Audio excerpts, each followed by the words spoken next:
दा आङो बान्थाखौ फरायनो आखायाव लानाय जादों मान बिलाइ इं 2020 मायथाइनि गिबि समेश्वरी वारि गोसोखां बान्था मोनगिरि मानिनां रादाब फरायगिरि फरायना आमिना सरगियारिनो जोनोम 3-6-2001 बिफा भुपेन सरगियारि बिमा रेणु सरगियारि गामि 2 नं रुगुं रासो संखं जिल्ला धेमाजि आसाम पिन नं 787-061 गिबियावनो सानजारि नोगोर prime 24 headlines news portal news चेनेलनि जानानै नोंथांनिसिम गाहाम हामलायनाय जासिबाय बे प्राइम 24 हेडलाइन्स पर्टेल निउज चेनेलखौ थांनाय इं 2019 मायथाइनि आगस्त दाननि 1 खालारखालि गायसननाय जायो।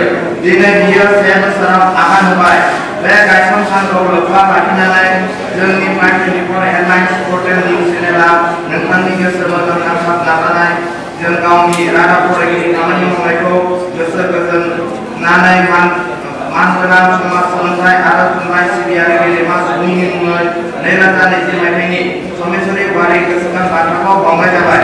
नोंथांनि बे गोसो गोथार खामानि मावनायनि थाखाय दिनै इं 2020 मायथाइनि 1 आगस्ट खालाराव धेमाजि जिल्ला गनाय महकुमानि सिङाव थानाय सानजारि नोगोर प्राइम 24 हेडलाइन्स पर्टेल निउज चेनेलनि मावख'आव 1थि बोसोरारि गायसन सान खुंथायाव गोसो गोथारै बे बान्थाखौ गथायनाय जाबाय। गोजोन्थों। नोंथांनि इयुन जिउनि गोजोन हास्थायनाय जाबाय। गोजोन्थों। बे बान्थाखौ होनो थाखाय आङो गुरै खावलायनाय जाबाय।